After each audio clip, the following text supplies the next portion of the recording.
The fog rolls low over the Hudson Valley, curling around broken glass and collapsed brick, like it's trying to hide what happened here. Somewhere behind these walls, a corridor stretches for what feels like a quarter of a mile, doors hanging off rusted hinges, sunlight slicing through holes in a roof that gave up decades ago. This is what remains of Hudson River State Hospital, once one of the largest, grandest asylums in the entire country. It was built on a promise that beauty, fresh air, and careful attention could heal even the most broken minds. For a while, it kept that promise. But somewhere between the 1870s and the 1950s, something went wrong.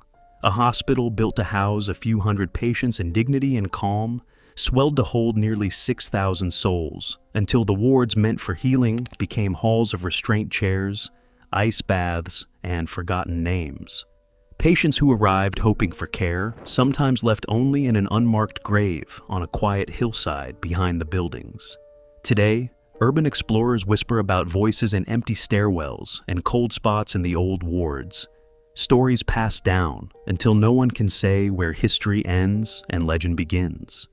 But before the ruins, before the fires, before the ghost stories, there was a dream about what medicine, architecture, and compassion could accomplish together. To understand how that dream curdled into one of America's most disturbing asylum stories, we have to go back to a time when the country didn't yet know what to do with the mentally ill at all. Chapter 1. An Age That Didn't Know What to Do with Madness. In the early 1800s, America had no real answer for mental illness. Families who couldn't manage a struggling relative had only a handful of grim options. Some were locked in attics or back rooms, hidden from neighbors out of shame. Others were sent to almshouses, crowded alongside the poor, the elderly, and the orphaned, with no distinction made between hunger and madness. The worst cases ended up in jails, chained beside criminals, because society simply didn't know where else to put them. There was no science of the mind yet, not in the way we understand it today. There was only fear, confusion, and a deep discomfort with anything that looked like madness. Reformers on both sides of the Atlantic began pushing back against this cruelty. In England, a Quaker tea merchant named William Tuke had opened a retreat in the 1790s built on the belief that kindness, routine, and a peaceful setting could do more for a troubled mind than chains ever could. The idea crossed the ocean slowly, but it crossed. In America, reformers like Dorothea Dix spent years traveling from state house to state house, describing in horrifying detail what she'd witnessed in jails and almshouses, people in filthy cells, in restraints, in complete neglect, and demanding that states build proper hospitals instead. Her campaigns shamed legislature after legislature into action. The philosophy that grew out of this movement became known as moral treatment. It suggested that people suffering from mental illness weren't monsters or sinners being punished by God. They were patients, and patients could heal if they were given the right environment, fresh air, natural light, useful daily work, kindness instead of chains, and beauty instead of squalor. It was a hopeful, almost gentle idea in a century that hadn't shown much gentleness toward the mentally ill. New York State took this idea seriously. In 1843, the state opened its very first public asylum built specifically for the insane in the city of Utica. It was meant to be a model of the new approach, a place where patients would live in structured comfort rather than suffering in isolation. For a while, it worked exactly as intended. Patients had gardens to walk through, workshops to occupy their hands, and doctors who genuinely believed recovery was possible. But success brought its own problem. Families who once hid a struggling relative in an attic now had somewhere to send them instead. Within just a few years, Utica was already filling beyond what its planners had imagined. By the 1860s, the hospital built for a few hundred patients was straining well past its original capacity, with waiting lists stretching across the state. The very compassion that made moral treatment appealing was also what doomed it to be overwhelmed. If one asylum could barely keep pace with demand, New York would need another. Around this same time, a Philadelphia physician named Dr. Thomas Story Kirkbride was refining an idea that would shape asylum architecture across the entire country for the next 100 years. Kirkbride believed the building itself was part of the treatment. He proposed long, staggered wings that fanned outward from a central administrative section, allowing sunlight and fresh air into every ward while still separating patients by sex and by the severity of their condition. Calm patients would occupy wings closest to the center, while more disturbed patients were placed further out, in wards designed to contain agitation without resorting to overcrowded common rooms. It was meant to be a machine for healing, built from brick, granite, and good intentions. Kirkbride published his design principles in 1854, and within a decade, states from Massachusetts to Ohio were adopting what became known simply as the Kirkbride Plan. New York wasn't alone in this rush to build. Across the 1850s and 60s, dozens of states adopted the Kirkbride Plan, each one racing to prove that its institutions represented the most advanced thinking in the country. It was a golden age of institutional ambition, one built on a genuine belief that architecture and compassion together could solve a problem society had ignored for generations. New York's lawmakers were watching all of this unfold, with Utica bursting at the seams and the Kirkbride Plan proving itself across the country. The state legislature began looking for a second location, a fresh site where a new asylum could be built from the ground up using the very latest thinking in psychiatric care and institutional design. They wanted more than just another hospital. They wanted something that would stand as a symbol of progress along one of the most scenic stretches of river in America, the Hudson. What they found, in a quiet stretch of farmland north of Poughkeepsie, would become the foundation for one of the largest and most ambitious asylums the country had ever seen. Chapter 2: A Site Along the Hudson. In 1866, Governor Reuben Fenton signed off on a bold plan. New York would build a second state asylum, one designed from the very beginning around the newest ideas in psychiatric care. A commission was formed to travel the state and find the perfect location, and their list of requirements was demanding. They wanted elevated ground for good drainage and fresh air, a reliable water source, fertile land for farming, and, most importantly, a view. The reformers behind moral treatment believed scenery itself had healing power. Patients who woke each morning to rolling hills and open sky, they argued, would recover faster than those staring at brick walls in a crowded city. The commission traveled up and down the Hudson Valley, inspecting parcels before settling on their final choice. The search led the commission to Dutchess County, just north of the city of Poughkeepsie, along the eastern bank of the Hudson River.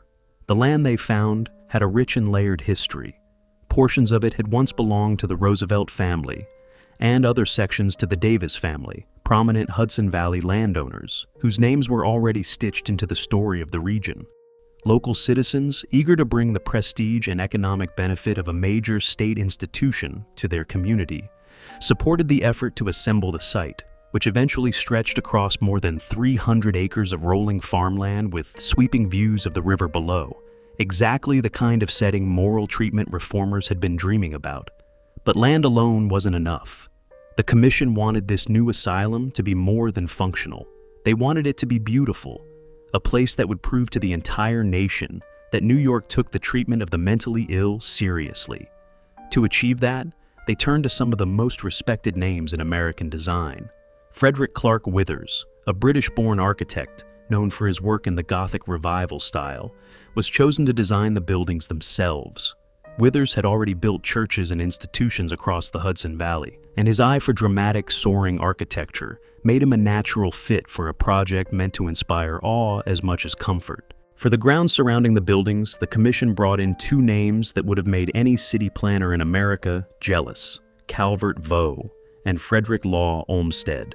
Just a few years earlier, these two men had transformed a stretch of unused land in the middle of Manhattan into Central Park, one of the most celebrated public spaces the country had ever seen.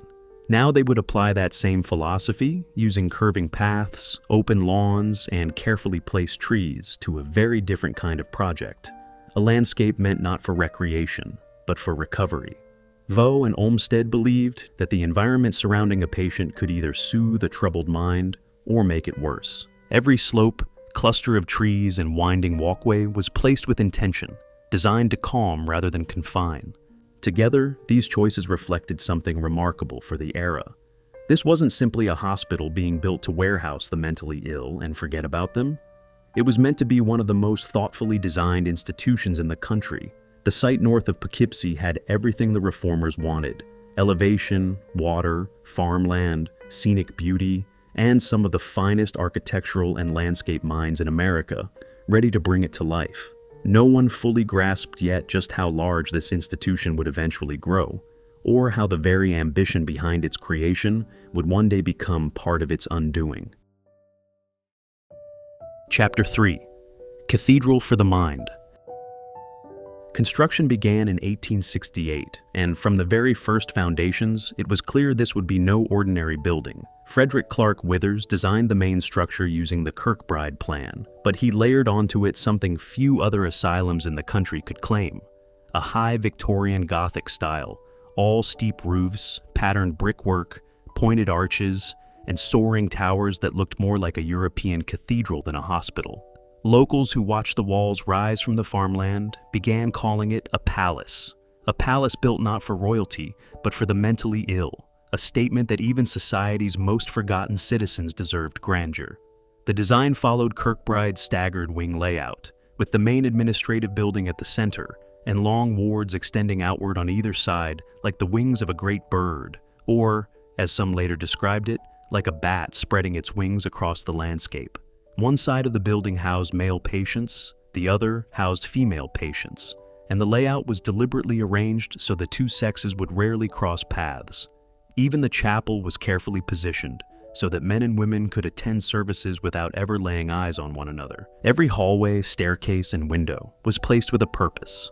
According to the architectural theories of the time, light and air were treatments. Inside, the building was equally deliberate. Tall windows lined every ward to flood the rooms with natural light throughout the day. Common sitting rooms were placed at the end of each wing, giving patients a shared space to gather away from their sleeping quarters. The central administrative section housed offices, a grand reception hall meant to greet visiting officials and families, and living quarters for the superintendent, a design choice meant to signal that whoever ran the institution would live alongside the patients in his care, not apart from them. But grand ambition came with a grand price tag. Original estimates for the project hovered around $800,000, an almost unthinkable sum for a public building in that era. As construction dragged on through the early 1870s, costs climbed higher, and questions began to surface. In 1873, the New York Times published a sharp editorial criticizing the pace of spending on the project, accusing the Board of Commissioners of extravagance at a time when the state was watching every dollar. Whatever the precise details behind that criticism, the broader point stuck. A hospital meant to serve the state's poorest and most forgotten citizens had become one of the most expensive public works projects New York had ever undertaken, and critics wondered aloud whether the state was building a hospital or a monument. There were also design compromises made along the way that would leave a permanent mark on the building's appearance. The female wing ended up smaller and less symmetrical than its male counterpart, the result of budget adjustments made partway through construction. It was a subtle imbalance, but one that architectural historians would point to for generations afterward as an early sign that even in a building designed around the ideals of moral treatment, practical concerns and financial pressure could quietly reshape the vision. The asylum being built along the Hudson was a study in contradiction. Soaring Gothic towers built above hurried cost-cutting, humanitarian ideals wrapped around the same bureaucratic compromises that shaped any large government project. Despite the criticism, construction pushed forward. By the time the exterior neared completion, it stood as one of the most architecturally ambitious public buildings ever constructed in the state of New York. But in the early 1870s, all anyone knew was that something enormous was rising out of the Dutchess County farmland, a cathedral built not for worship, but for the hope of healing the human mind. Soon its doors would open and the first patients would step through them, unaware that they were walking into one of the most ambitious social experiments of the entire century. Chapter 4: The Doors Open. In October of 1871, the doors of Hudson River State Hospital finally opened to receive its first patients. After years of construction, budget disputes, and newspaper scrutiny, the building stood ready. Dr. Joseph M. Cleveland was placed in charge of the new institution, tasked with turning Withers's architecture and Vaux and Olmsted's landscaping into a living, breathing system of care. It was the most important test the moral treatment movement had faced in New York. Utica had proven the idea could work on a smaller scale. Now the state wanted to know if it could succeed on a grander one. Admission in those early years followed a careful process. A patient typically arrived with a certificate signed by physicians and often a county judge. Documentation meant to confirm that institutionalization was truly necessary, rather than a convenient way to remove an inconvenient family member from view. Upon arrival, new patients were examined, bathed, issued hospital clothing, and assigned to a ward based on the severity of their condition. Casebooks were kept for every patient, recording symptoms, family history, and daily observations. A level of individual documentation that would become increasingly difficult to maintain as the population grew. For the patients who arrived in those first years, life inside the hospital looked remarkably different from the asylums of just a generation earlier. Instead of chains and locked cellars, there were structured daily routines built around work, rest, and fresh air. Doctors believed idle hands and idle minds only deepened suffering, so patients capable of physical activity were organized into what the staff called work squads. Men tended the hospital's extensive farmland, raising crops and livestock that helped feed the entire institution. Others worked in the tailor shop, mending and creating clothing for patients and staff alike, or in the shoe shop, learning trades that gave their days structure. Women were often assigned to do laundry work, sewing, or helping in the kitchens. Tasks considered suitable to the era's expectations, but also genuinely valued by the institution's daily operations. Beyond labor, there were deliberate efforts to bring joy and normalcy into patients' lives. The hospital hosted dances in its assembly hall, evenings where patients dressed in their better clothes and moved to music played by staff or visiting musicians. A small taste of the social world many had been separated from. There were religious services in the chapel, offering comfort and routine to patients regardless of the ward they came from. As the decades passed and technology advanced, the hospital even began showing motion pictures to patients, a novelty at the time that brought moments of wonder into otherwise structured days. Staff lived much of their lives on the grounds as well, many housed in dormitories within the hospital complex itself. Nurses and attendants wore uniforms, followed strict schedules, and were expected to embody the same principles of calm, order, and compassion that the entire institution had been built around. In these early years, the relationship between staff and patients was closer to what the moral treatment reformers had envisioned: individualized attention, a manageable number of patients per ward, and genuine belief among the doctors that recovery was not just possible, but likely if the right environment was maintained. For a time, it seemed the vast experiment along the Hudson was working exactly as intended. Patients who might have spent their lives locked away in an attic or thrown into a crowded almshouse now had gardens to walk through, trades to learn, and doctors who saw them as people capable of healing rather than problems to be hidden away. The hospital's reputation grew, and with it, something the founders hadn't fully anticipated: word of Hudson River. State Hospital's care and its beautiful grounds began spreading well beyond Dutchess County, and families across the state started sending relatives who needed help. What began as a carefully calibrated system built for a specific manageable number of patients was about to face a challenge that would test every principle it had been founded upon: the simple, relentless force of ever-increasing demand.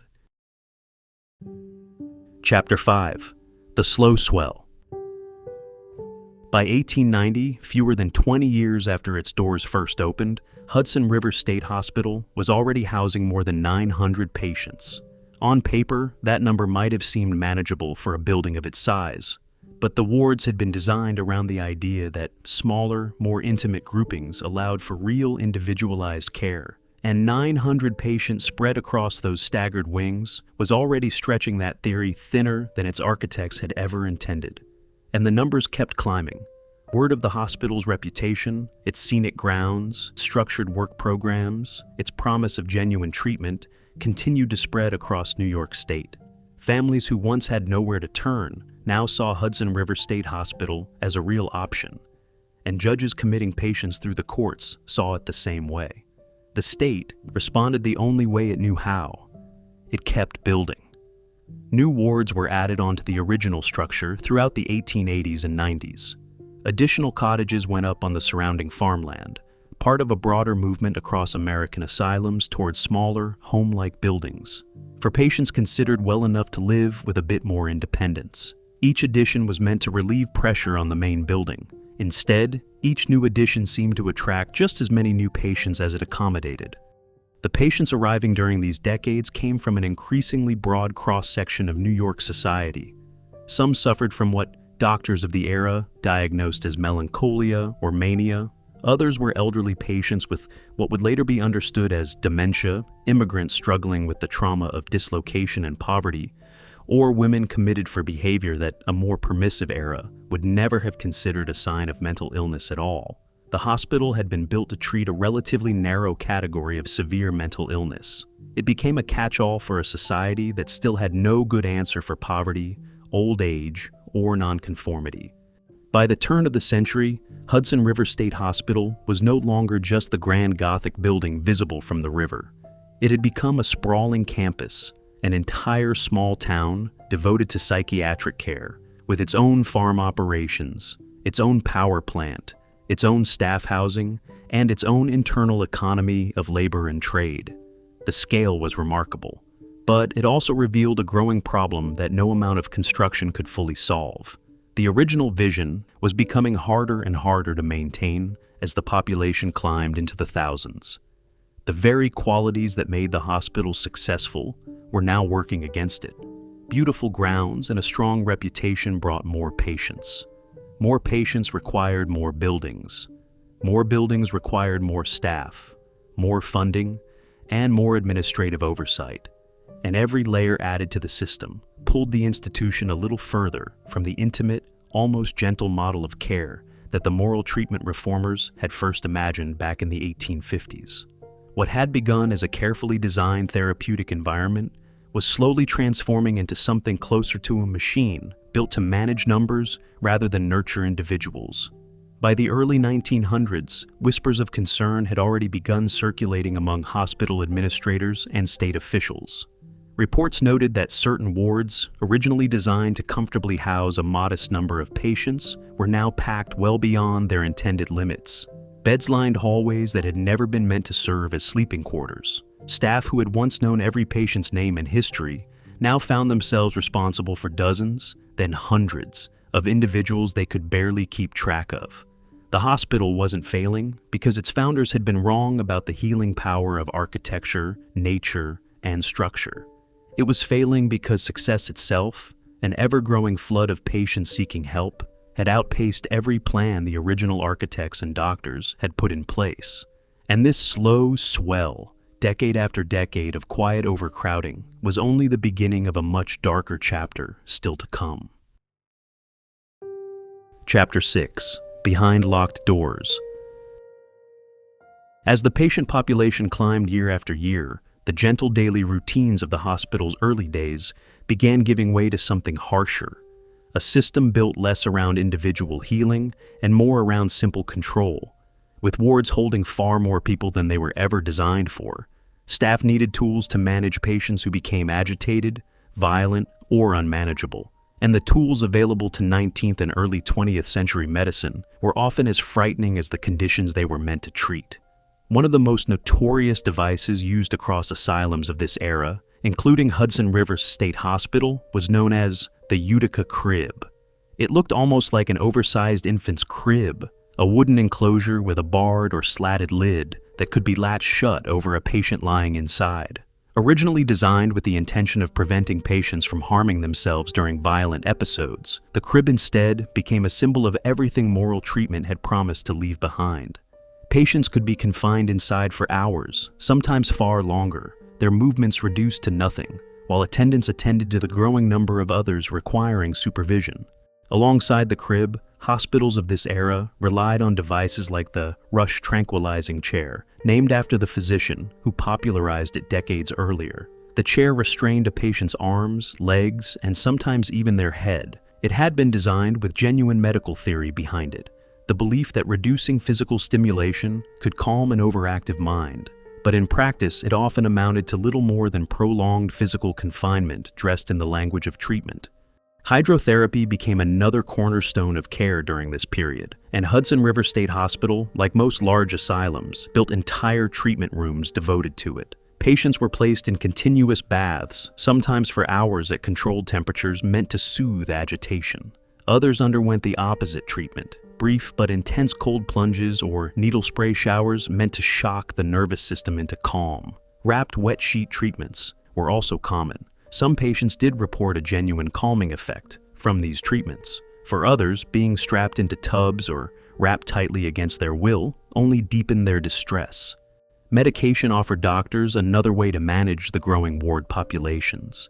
Chloral hydrate and paraldehyde became common sedatives by the late 1800s and into the early 1900s, prescribed to quiet patients who might otherwise require constant physical supervision. These drugs came with their own dangers, dependency, oversedation, and side effects poorly understood at the time, but for an institution stretched thin across thousands of patients, they offered a practical but imperfect solution to an impossible staffing problem. Straitjackets and other mechanical restraints remained in regular use as well, particularly on wards housing patients considered most likely to harm themselves or others. By the 1930s and 40s, newer and more invasive treatments arrived alongside the older ones. Insulin shock therapy, and later electroconvulsive therapy, became part of the hospital's treatment arsenal, reflecting a broader shift across American psychiatry toward more aggressive medical intervention as the patient population continued to swell far past what individualized care could manage. Behind all of this stood the staff themselves, men and women whose working lives were as rigidly structured as the patient's daily routines. Attendants and nurses typically worked shifts, stretching 12 hours or longer, 6 days a week, for wages that hovered around $54 a month in the early decades of the 20th century, modest even by the standards of the time. Many lived directly on the hospital grounds and staff housing, subject to curfews, punch clock schedules, and strict codes of conduct that governed nearly every aspect of their behavior, both on and off duty. It was an institution within an institution, a small, tightly controlled society built to keep an ever larger population of patients contained, calm, and manageable. Turnover among attendants was constant. The work was physically exhausting and emotionally draining, and the pay rarely reflected either. Many who stayed did so because the hospital offered something increasingly rare during difficult economic stretches of the early 20th century: steady housing, steady meals, and a steady paycheck, even if that stability came at the cost of long hours in wards that grew more crowded every year. None of this happened because the doctors and administrators at Hudson River State Hospital were cruel by nature.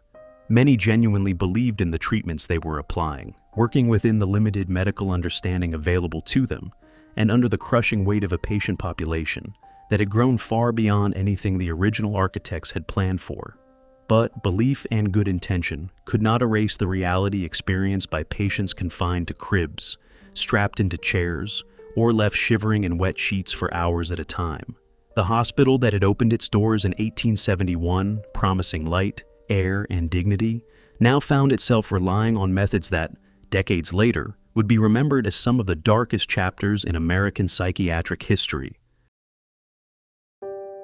Chapter 7. The Machine of Numbers. By the middle of the 20th century, Hudson River State Hospital had grown into something almost unimaginable to the men who broke ground on the site back in 1868. By the early 1950s, the hospital's population had swelled to nearly 6,000 patients. To accommodate this staggering growth, the hospital continued expanding its footprint well into the 20th century, adding newer, taller buildings that had almost nothing in common with the low, sprawling Gothic wings of the original design. Where the 1870s buildings had been built around light, air, and gentle horizontal expansion, the newer construction reflected a very different priority: vertical density, fitting as many patients as possible onto the limited buildable land the hospital still had available. The Second World War brought further strain to an already overtaxed system. As young men left for military service, hospitals across the country, including Hudson River State Hospital, faced severe staffing shortages.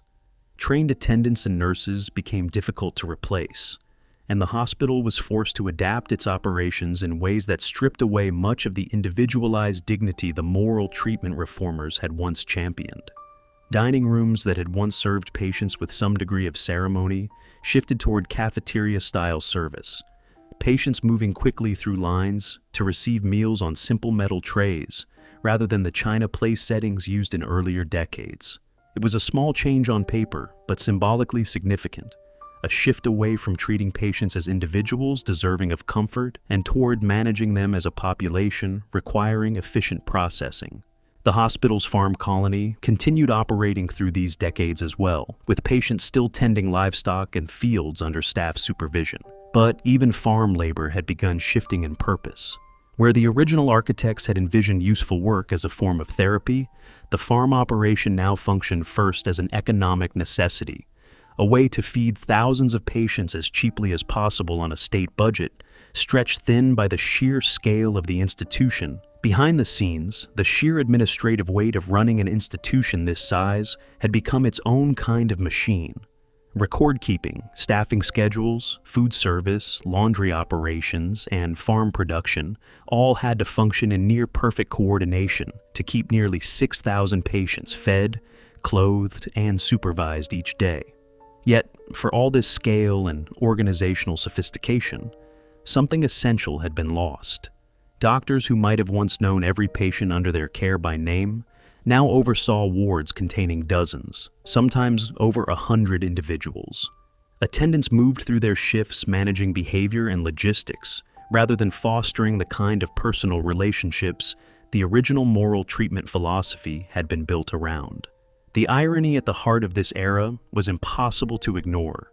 Hudson River State Hospital had become one of the largest and most architecturally significant psychiatric institutions in the country, a testament to just how seriously New York State had once taken the treatment of mental illness. But that same scale had transformed a therapeutic community into something closer to an assembly line. The hospital had reached its peak, structurally and numerically, standing as a monument to ambition, even as forces gathering elsewhere in medicine were about to make an institution of this size look less like the future of psychiatric care and more like a relic of a bygone era. Chapter 8. Cracks in the Walls. Outside the hospital's walls, the entire field of psychiatric medicine was changing faster than any institution built on the old model could keep pace with. New psychotropic medications began entering widespread use during the 1950s and 60s, drugs capable of managing symptoms of severe mental illness in ways that had simply never existed before. For the first time, patients who once required constant supervision or confinement within a sprawling institutional campus could, in many cases, be stabilized well enough to live outside its walls entirely. Alongside these medications came a growing emphasis on psychotherapy and outpatient treatment, approaches that didn't require a patient to be housed permanently on hospital grounds at all.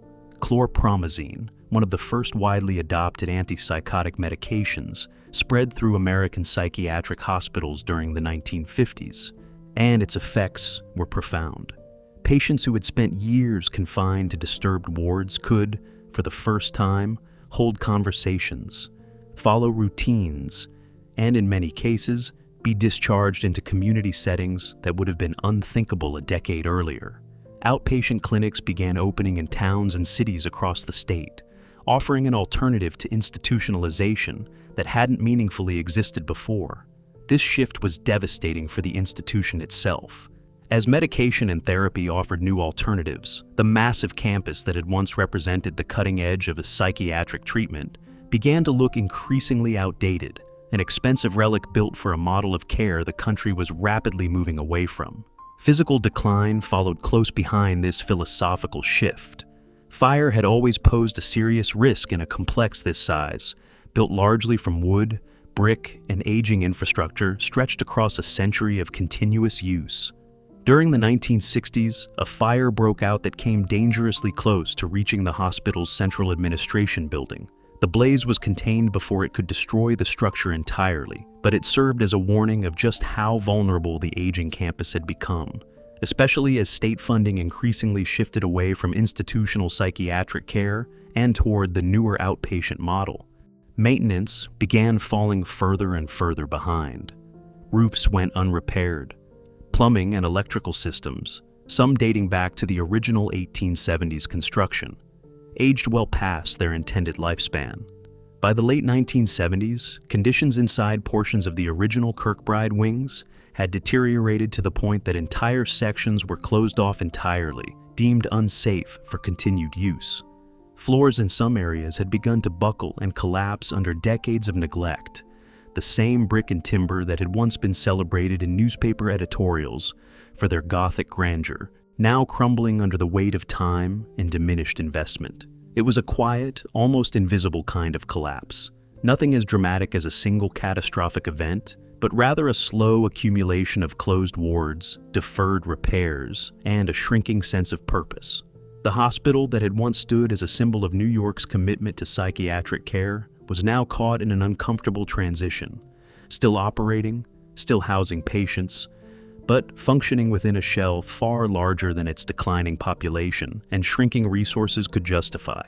And as the walls themselves began to crack, both literally and administratively, the countdown toward the hospital's eventual closure had quietly begun. Chapter 9: Fires, Vandals, and Forgotten Halls. By the late 1980s, Hudson River State Hospital found itself caught in a strange contradiction. The original Kirkbride building received formal historic recognition, official acknowledgement of its architectural and historical significance, the very qualities that had made it a symbol of ambition more than a century earlier. Yet, at roughly the same time this recognition was taking shape, the state was actively exploring plans to demolish large portions of the crumbling structure.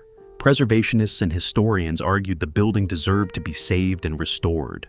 State officials, faced with the enormous cost of maintaining an aging complex that could no longer serve its original purpose, saw an increasingly expensive liability. Historic status offered legal protection on paper, but it did nothing to solve the practical problem of what to do with buildings too large, too damaged, and too costly to simply maintain indefinitely. Public hearings on the building's future drew impassioned crowds on both sides, some pleading with the state to invest in restoration, others arguing that no reasonable amount of money could justify saving a complex this size in this condition. The debate would drag on for years without a clear resolution, leaving the buildings to deteriorate further with each passing season, while officials weighed options that never seemed to satisfy anyone completely. Through the early 1990s, the hospital continued operating at a fraction of its former scale, its population a distant echo of the nearly 6,000 patients it had once housed at its peak. In 1994, the state consolidated psychiatric services in the region, shifting operations away from the sprawling original campus and towards smaller, more modern facilities better suited to contemporary mental health care. Finally, in 2003, the original Kirkbride campus closed its doors. The institution itself lived on a while longer in a smaller, renamed facility nearby, Hudson River Psychiatric Center, until that too closed in 2012. Its last patients transferred to Rockland Psychiatric Center. What followed was a slow, painful unraveling. With no patients, no staff, and no clear plan for the property's future, the vast campus was left largely exposed to the elements and to anyone willing to slip past failing security to explore its abandoned halls. Urban explorers, drawn by the eerie grandeur of the empty Kirkbride wings, began documenting the decay. Photographs of peeling paint, collapsed ceilings, and long, silent corridors circulating online and drawing even more curious visitors to the site. Vandalism became a persistent problem. Windows shattered, walls marked, fixtures stripped from rooms that had once housed thousands of patients seeking help. Security patrols struggled to keep pace with a property so vast that entire wings could go unchecked for days at a time. Local news outlets periodically ran stories about trespassers caught inside the crumbling wards, and each report seemed only to draw more curiosity rather than less, cementing the site's reputation as one of the most notorious abandoned buildings in the entire Hudson Valley. Fire, the The same danger that had threatened the complex decades earlier returned with devastating consequences. In 2007, a lightning strike ignited a fire that tore through a significant portion of the abandoned buildings, reducing sections of the historic structure to blackened ruin. It was a brutal reminder of just how vulnerable the aging complex remained, even in its emptiness. The destruction didn't stop there. In the years that followed, portions of the campus continued to burn, some blazes attributed to accidental causes, others suspected to be deliberately set by trespassers exploring the property after dark. Fire struck again roughly a decade later, this time reaching sections of the administration building itself, the architectural heart of the entire complex, the very section that had first greeted patients back in 1871. Each fire chipped away at what remained of the hospital's original grandeur, turning sections of soaring Gothic brickwork into blackened shells open to the sky. What had once been celebrated in 19th century newspapers as a marvel of American institutional design was, by the early 21st century, better known as a haunting backdrop for photographers, urban explorers, and, increasingly, storytellers drawn to the eerie silence of its forgotten halls.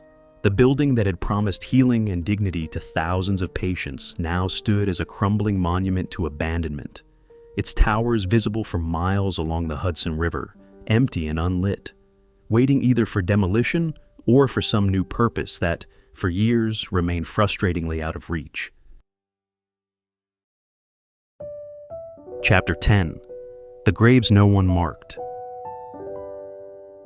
For more than a century, Hudson River State Hospital operated the way most large asylums of its era did, as a place that admitted people, and in some cases, a place that quietly buried them. Throughout the 1800s and well into the 20th century, it was a grim reality across American psychiatric institutions that many patients who died within their walls had no family willing or able to claim their remains.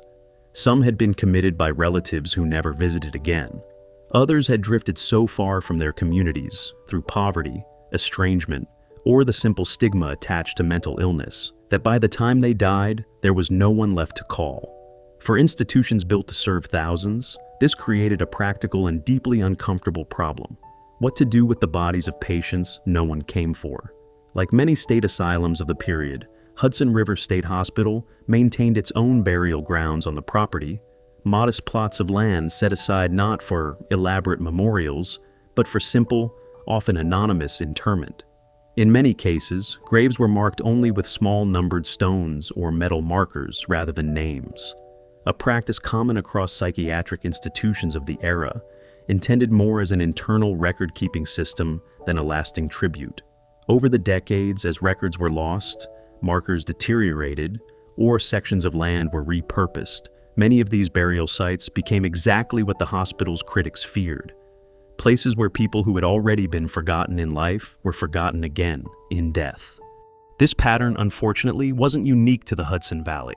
Asylums across the country built during the same era, from Ohio to Georgia to the Midwest, faced identical circumstances, and many have since become the subject of historical reckonings, cemetery restoration projects, and efforts by descendants trying to reclaim the identities of relatives lost to institutional anonymity decades earlier.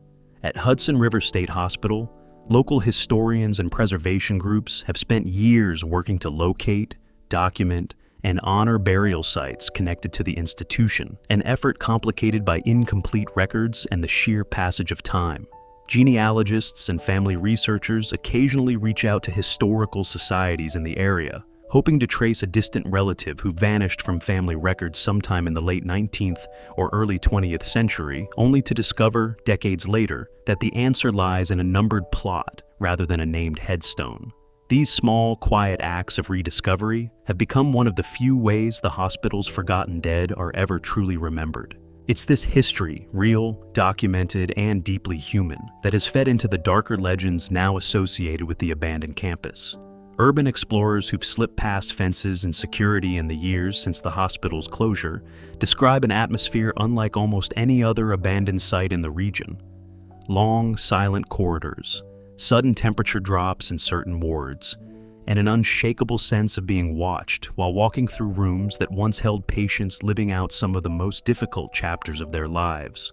Whether these accounts stem from genuine paranormal activity or from the simple psychological weight of standing inside a building that housed so much suffering for so long, is something no camera or recording device has ever definitively answered.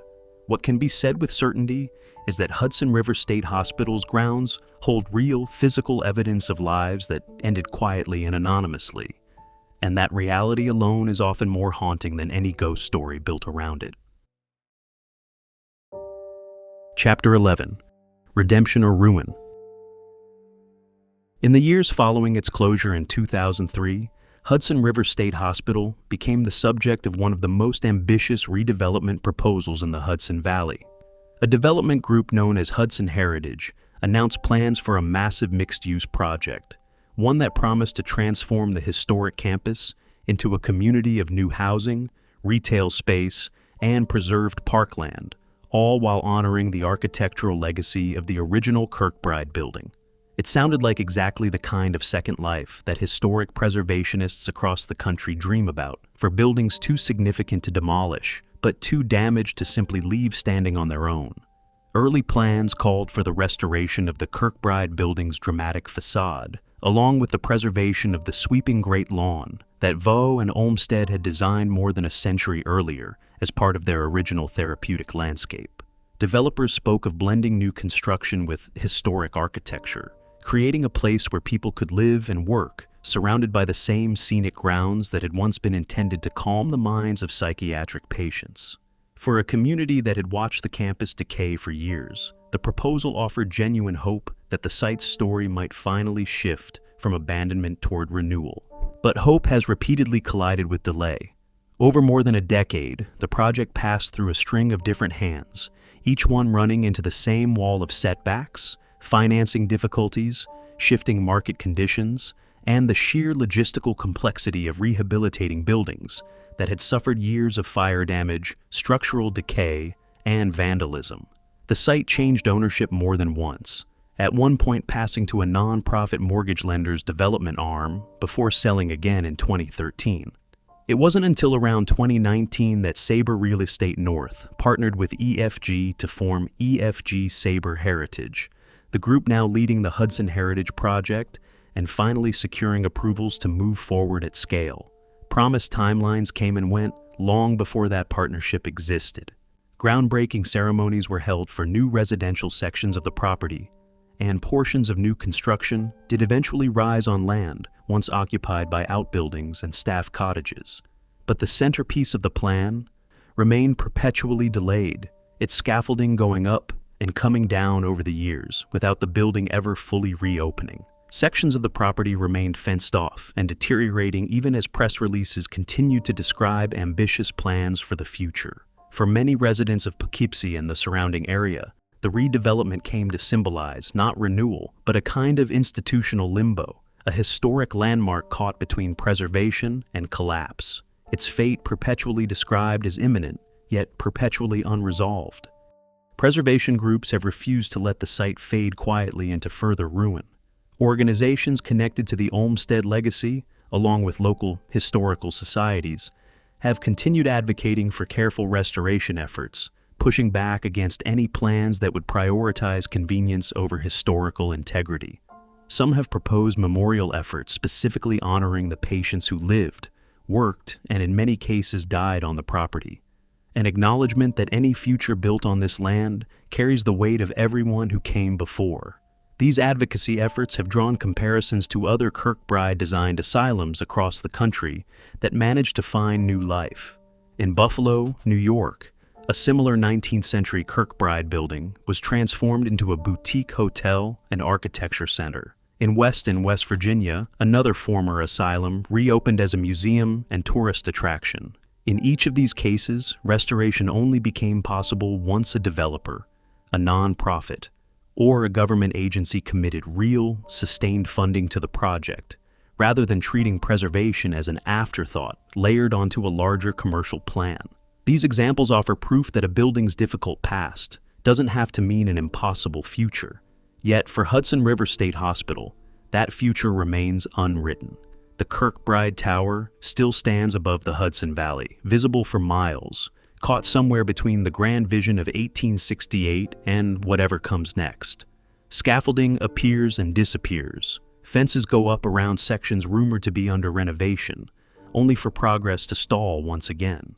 Whether this building ultimately becomes a celebrated example of adaptive reuse, joining the ranks of Buffalo and Weston and Washington, or whether it continues its slow decline toward irreversible ruin, remains one of the open questions still hanging over Dutchess County today.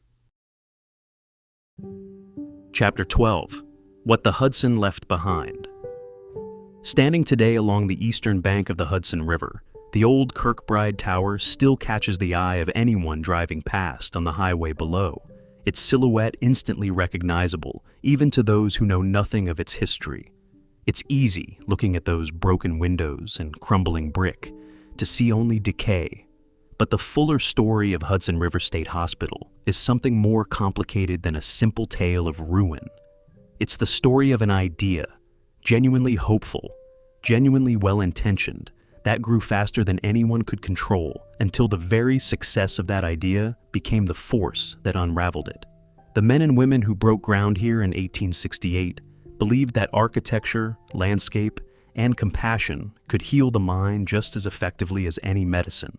For a time, they were right. Patients walked through gardens designed by the same minds behind Central Park. They learned trades, attended dances, and were treated as people deserving of dignity rather than shame.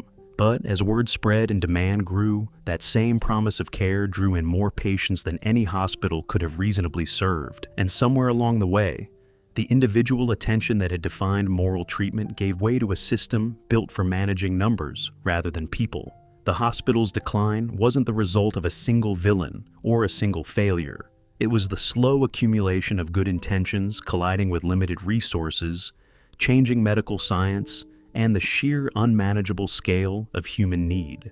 By the time medication and outpatient care offered a better path forward in the mid-20th century, the massive campus built for an older model of treatment had already become a burden too large and too costly to maintain. Fires, closures, and decades of abandonment followed until the same building once celebrated as a marvel of design became better known as a haunting symbol of institutional failure. And yet, the story isn't finished. Preservationists continue fighting for its future. Developers continue promising renewal. Descendants of former patients continue searching for names lost to unmarked graves, working to restore dignity to lives once reduced to numbers on a hospital ledger. Whether Hudson River State Hospital eventually becomes a story of restoration, following the path of other saved Kirkbride buildings, or remains a slowly crumbling monument to abandonment, its history has already left a permanent mark on how this country understands the treatment of mental illness. Perhaps that's the most important lesson standing behind these ruins. Good intentions alone were never enough to guarantee good outcomes. Scale, funding, and genuine ongoing care mattered just as much as the beauty of a Gothic tower or the calm of a well-designed garden. Hudson River State Hospital rose from a hopeful vision of healing and fell under the weight of its own success, leaving behind empty halls, quiet graves, and a story that continues to remind us just how fragile the line between compassion and neglect can truly be.